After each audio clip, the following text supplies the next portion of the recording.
और चलिए, कांग्रेस की तरफ से मैनिफेस्टो जारी किया जा रहा है, सीधे जुड़ते हैं, दिल्ली चलते हैं। करेगा और अब जिसकी हम सबको इंतजार था, मैं अनुरोध करूंगा कांग्रेस अध्यक्ष श्री राहुल गांधी जी से कि वो आएं और अपना वक्तव्य यहां दें। Sonia Gandhi ji, Manmohan Singh ji, Antony ji, P Chidambaram ji, Gowda ji, Venugopal ji, all my Congress colleagues, general secretaries, brothers and sisters, friends from the media, I'd like to welcome all of you here today. We are releasing this manifesto, and it is a massive step for the Congress party. When we started this process about a year back,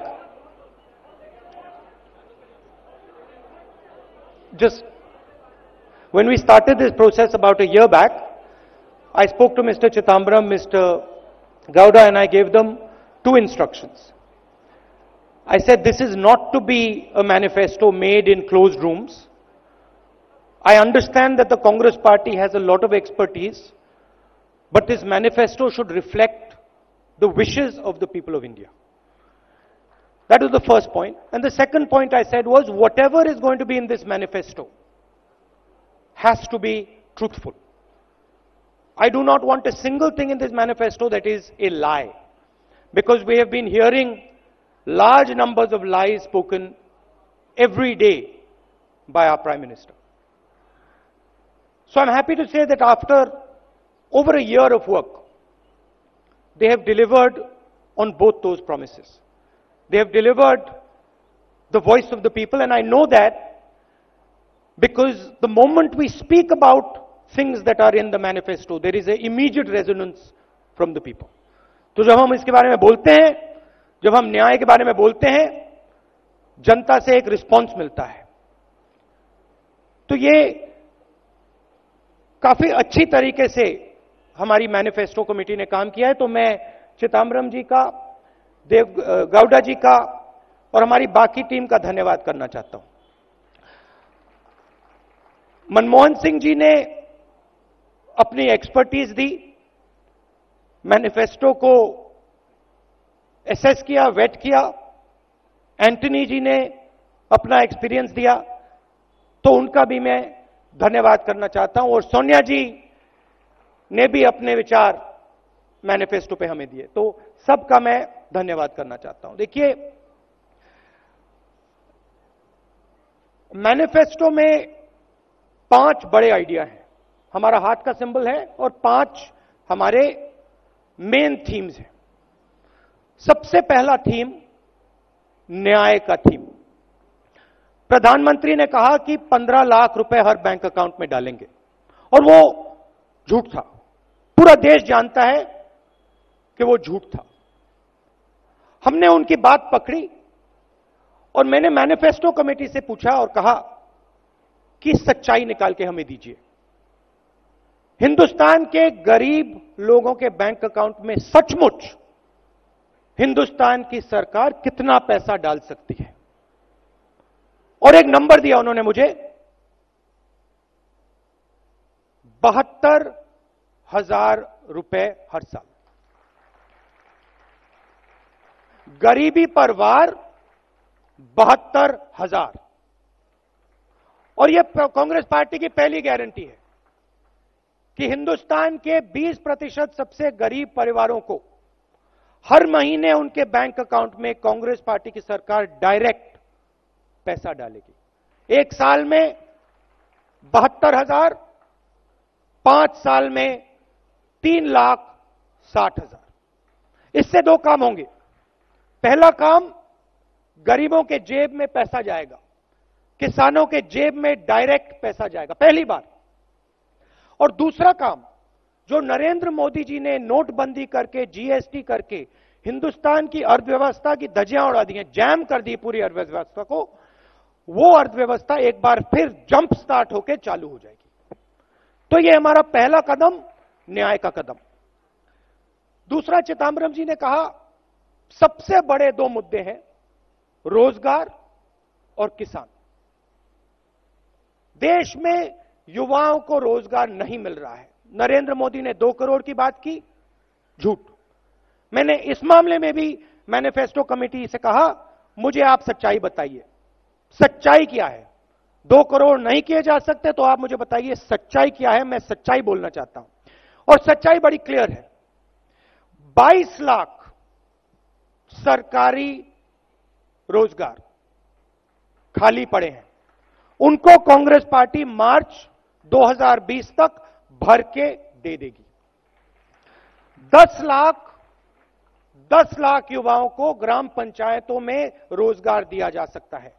उन 10 लाख युवाओं को Congress party ग्राम पंचायतों में रोजगार दे देगी। Entrepreneurs के लिए, आज अगर आप एंटरप्रेन्योरशिप करना चाहते हैं, मेक इन इंडिया की दुनिया में आप बिजनेस खोलना चाहते हैं, अलग अलग डिपार्टमेंट से आपको परमिशन लेनी पड़ती है, रिश्वत देनी पड़ती है। हमने एक बहुत इनोवेटिव आइडिया निकाला है। 3 साल के लिए हिंदुस्तान के युवाओं को बिजनेस खोलने के लिए कोई परमिशन की जरूरत नहीं, किसी से कोई परमिशन लेने की जरूरत नहीं। आप जाइए, एकदम बिजनेस खोलिए, जो बिजनेस आप करना चाहते हैं करिए, हिंदुस्तान को रोजगार दिलवाइए। आप हिंदुस्तान को रोजगार दिलवाएंगे, हम आपकी मदद करेंगे, बैंक के दरवाजे आपके लिए खोलेंगे। 3 साल के लिए कोई परमिशन की जरूरत नहीं। प्रधानमंत्री ने मनरेगा के बारे में बोला, बोगस स्कीम है, बेकार स्कीम है, मजाक उड़ाया। आज पूरा देश जानता है कि मनरेगा ने हिंदुस्तान की कितनी मदद की थी। तो हम मनरेगा के 150 दिन गारंटी करना चाहते हैं। 100 से अब हम 150 दिन गारंटी करना चाहते हैं। किसान की बात आप लोग जानते हैं। मध्य प्रदेश, छत्तीसगढ़, राजस्थान, पंजाब, कर्नाटक में कांग्रेस पार्टी ने कर्जा माफ किया। 10 दिन के अंदर कहा था हम 10 दिन में कर देंगे, 2 दिन के अंदर कर दिया। तो हमारी आप इंटेंशन अच्छी तरह समझ सकते हो। तो किसानों के लिए हमने 2 चीजें, बड़ी चीजें सोची हैं। एक कि एक सेपरेट किसान बजट होना चाहिए, जैसे रेलवे बजट होता था, किसानों का एक सेपरेट बजट होना चाहिए। हिंदुस्तान के किसान को मालूम होना चाहिए कि उसको कितना पैसा दिया जा रहा है, उसकी एमएसपी कितनी बढ़ाई जाएगी, सब उसके सामने होना चाहिए। दूध का दूध, पानी का पानी होना चाहिए। तो यह हमारा पहला स्टेप। और दूसरा ऐतिहासिक स्टेप, हिस्टोरिकल स्टेप। देखिए, करोड़पति बैंक लोन लेते हैं। आपने देखा, अनिल अंबानी जैसे लोग, मेहुल चोकसी जैसे लोग, नीरव मोदी जैसे लोग चोरी करके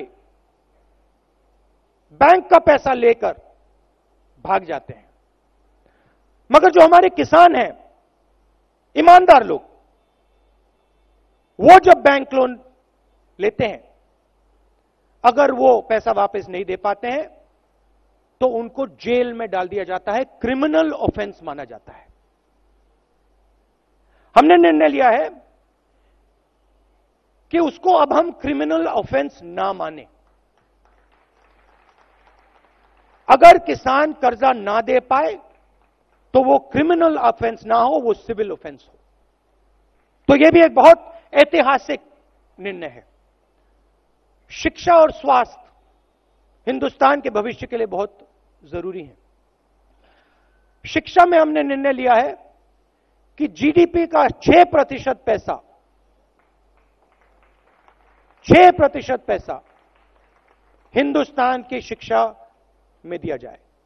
यूनिवर्सिटीज, कॉलेजेस, आईआईटीज, आईआईएम, हमारे जो बेहतर सबसे टॉप क्वालिटी के इंस्टीट्यूशंस हैं, हम उनको सब जगह, सब लोगों के लिए एक्सेसिबल बनाना चाहते हैं। तो एजुकेशन के लिए हमारा 6% बजट का टारगेट है।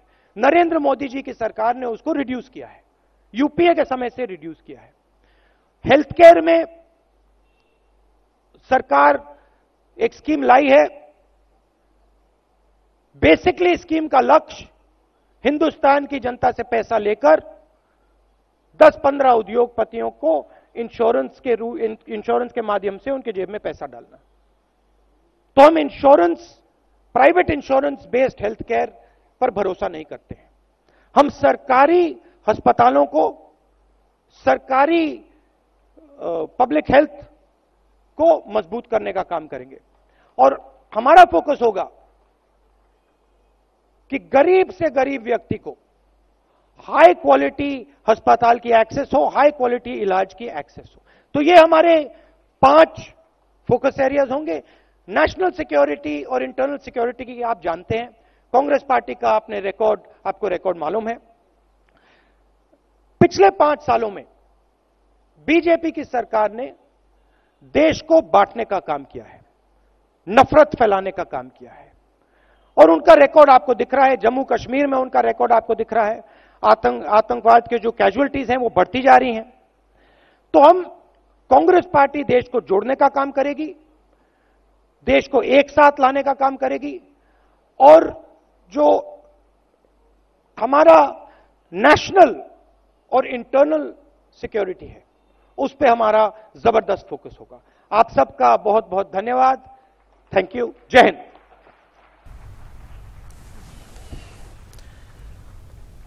तो 5 साल में बीजेपी सरकार ने देश को बांटने का काम किया है। कई गंभीर आरोपों के साथ घोषणा पत्र कांग्रेस की तरफ से जारी किया जा रहा है।